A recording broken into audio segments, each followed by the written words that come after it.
Yo, what is going on, everybody? It's MJ, and welcome back to the channel. And today we are going to be reviewing a tank that I think, as far as just how good it is on the battlefield right now, has gained my respect and also has become quickly one of my favorite tank destroyers in the game just because of how versatile this thing is. Now, obviously, it's right in front of you. The Grille, no need for introduction, with a 150 millimeter gun. This thing packs a punch. Not only that, but ever since they buffed the DPM on this tank, running it almost at 3600 DPM. This thing is an absolute beast if you get it into a position to farm.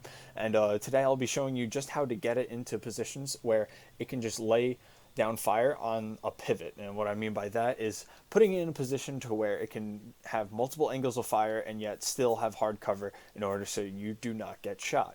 Now, just to go over what exactly I am running on this tank, as far as consumables, I'm going reticle calibration and adrenaline. I'm a very ballsy person when it comes to my consumable loadouts, just because instead of taking another repair kit, I'm just taking one multi-purpose restoration pack, and then I'm taking two what you would call super repair or super consumables.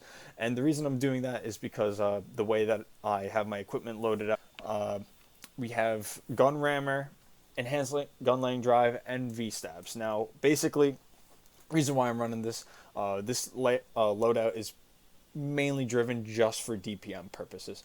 I took off a calibrated just because with this reticle calibration, you have shots that are insanely accurate, almost down to 0.15 dispersion. Now that's crazy considering that this thing base, if you are running refined gun, only gets you down to about 0.244 if I was running an extra foods.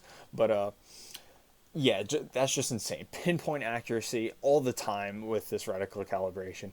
As far as provisions, we got big chocolate, spall liner. Spall liner is a must nowadays with these German TDs. It just saves your ass so many times. And then as far as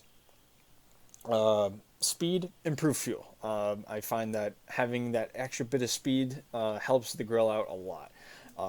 Ammunition, 8 heat, 8 HE, and then 14 AP, and that's about it. But as far as this tank goes, I'm gonna just go into two games. One being a very more campy, traditional Grille style gameplay, and then the next is going to be a frontline gameplay, in which I'll show you how to play this tank frontline and how you can be or survive the longest frontline.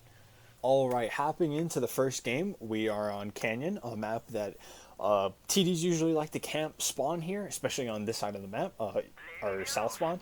However, I'm going to show you a spot that other TDs usually take, but I just want to highlight that this spawn is perfect, especially when there's meds on the enemy team that you are assuming will poke mid, just because you get early shots in, and usually like an early 600 1200 damage, and that just also not only helps your team out as far as winning, but also boosts your damage per battle. So right here, T92 goes mid, spots up the Sheridan. Sheridan gets punished for it. However, I'm holding this position just because I'm expecting another tank to show up. And of course, Skoda pokes, and we pop him for 660. Now, I had my camo activated, so I was not spotted there. So right here, I'm going to notice E75s across the ridge, and I'm going to try to I move out of my position just because I need to put my DPM into play. I find that TDs that usually camp, they're not using their DPM effectively, they're not using their alpha effectively, and it often, most of the time, causes your team to lose. So right here, I'm going to go for the ST1, and we're going to get spotted, so I'm just going to load up a heat, hope it pens, doesn't pen, but we're going to pull into cover, and right here, I was already facing towards a cover. I was already angling my armor so that I had a perfect drive straight into a safe space. I'm going to aim in for the Skoda, a little too high, partly my fault on the aiming side. But we're fine here. We have this nice rock and we have a bush.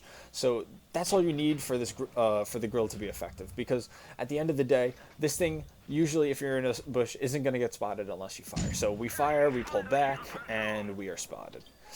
And we hit that TVP for 640. ST1's poking. Skoda hits me once, so I'm gonna pull back pull forward, and he's pulling back, and we're going to activate that reticle calibration, hit him for 711. That's where the reticle calibration comes in so much handy, just because you get to make these guaranteed shots at long distances, like on that Skoda. So reticle calibration still activated. We pop the SD1 on the side of the turret. Barely any worries at all. I don't have to worry about missing when this thing is activated, just because it is that darn accurate. So right here, reticle calibration wears off. We notice Skoda is being a little aggressive over there. You see right there, my gun sound fired before the shell actually came out. A little bit of lag there, but right here I'm holding this position just because I'm expecting the Skoda to pressure, and of course he does. He gets one shot in, we finish him up, and right here now I'm going to notice, hey, like I'm not going to get any more effective shots here, just because the T62 was doing a good job holding off the Sheridan. So I'm going to move over here. Sheridan starts running away. I noticed that the Sheridan is not going to pull out, so I'm just going to dip down. I noticed the TVP, so I'm getting ready to load at HE. But he's going to get taken out by the T62A. So instead of me wasting my 640 Alpha on him, I'm going to use it somewhere else where it's more effective. I'm going to go for the Jagdpanzer. We get the clear. Now I'm immediately looking at where the Sheridan's going to be, just because I know that Sheridan's, everybody wants to shoot a Grille. So I'm just waiting, seeing if he's going to poke. I look over, I turn my turret to him, just because Grille gun has a tendency of catching HE shells, so might as well just guarantee my chances of bouncing at HE. So right here, this is where the DPM comes in clutch. We almost got we're gonna get 3 shells into this VK90, and pushes us up to almost 5.5k damage. And just like that, a very standard game in the Grille, and we have 5.5k damage. However, I want to highlight not camp in the same exact spot the entire game, and I was incrementally moving up to different positions just to always have a chance, because with the Grille you always want to have an angle of fire, and if you're not having an angle of fire and you're just waiting for them to go in your gun line, it's most often not going to happen unless they're all funneling down one alleyway. So that was a nice example of your standard Grille game, but we're going to get into a nice, spicier game very soon. So let's just hop right into it. All right, hopping into the second game of my Grille video. So as far as just playstyles for the Grille, first game was super campy, super, I would say, just your average TD, average Grille game that you would have. But this game is going to really highlight just how you can be super aggressive in the Grille as long as you have that map awareness, and also just repositioning based off of the map awareness. So this game, we're on Fort Despair. I'm gonna go towards A at first, and then I'm gonna realize that our team is going left. So instead of going alone to the A side, I'm just gonna go C side, just because it's better to support my team than just fight a flank on my own. As you can see by the team lineup, they do have a T22 and a standard B, so I'm obviously going to be very wary of their meds the entire game, along with the 183 and 268, which can both two-shot me given the right conditions. However, I also want to highlight that if you're not using Spall Liner on the German, the paper mache German TDs, you're doing it wrong, and you need to be using it. So Kranwagen, he's going to get a shot into me, unfortunately, but I'm willing to take that shot just to get off that flank, just so that the meds don't rush me. So right now, my team's pushing aggressively onto C, so I'm just going to support them the best I can here. So our 113 got nuked by the 183, and I'm assuming the 268, so I'm actually going to feel very comfortable to take this position here. We're going to use the amazing accuracy that the Grille gets to heat the E100 turret, and right here we're just going to support.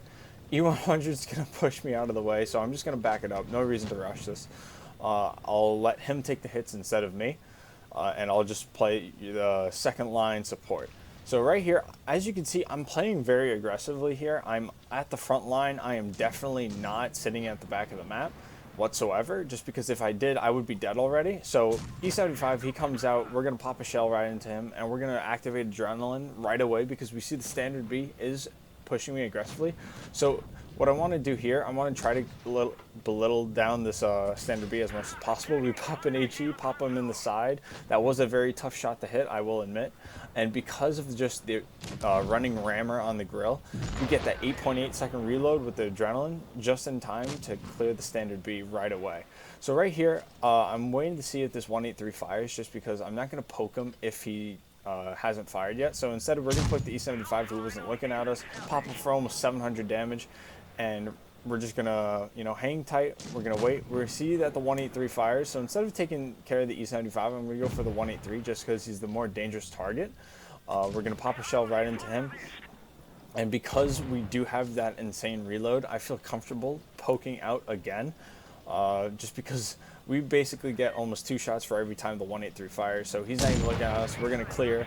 And it's literally just this T22 left. So as far as this game, literally nothing spectacular, but it just highlights how you can frontline the grill very comfortably if you know what you're doing.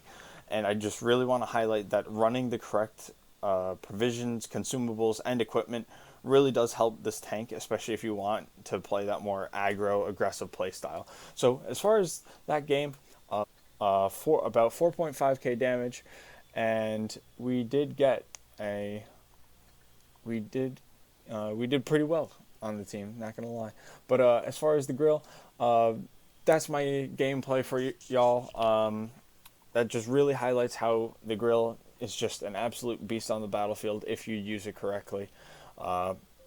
And yeah, that's my grill gameplay for this video. Just want to tell you guys, I'm planning on doing tech tree showcases later on, probably next month or so, just because I'll be getting out of my semester, and that means a lot more videos. Just also, if you guys have any critiques or criticisms, please, drop a comment in the comment section. Just tell me, if you want something to be improved or not. If you have any tanks that you want me to showcase, just, tell me in the comments. Once again, you could also reach out to me on Discord. And, if I eventually get a, big enough following, I'll create a Discord server so that, you guys can talk to me right away whenever you need to.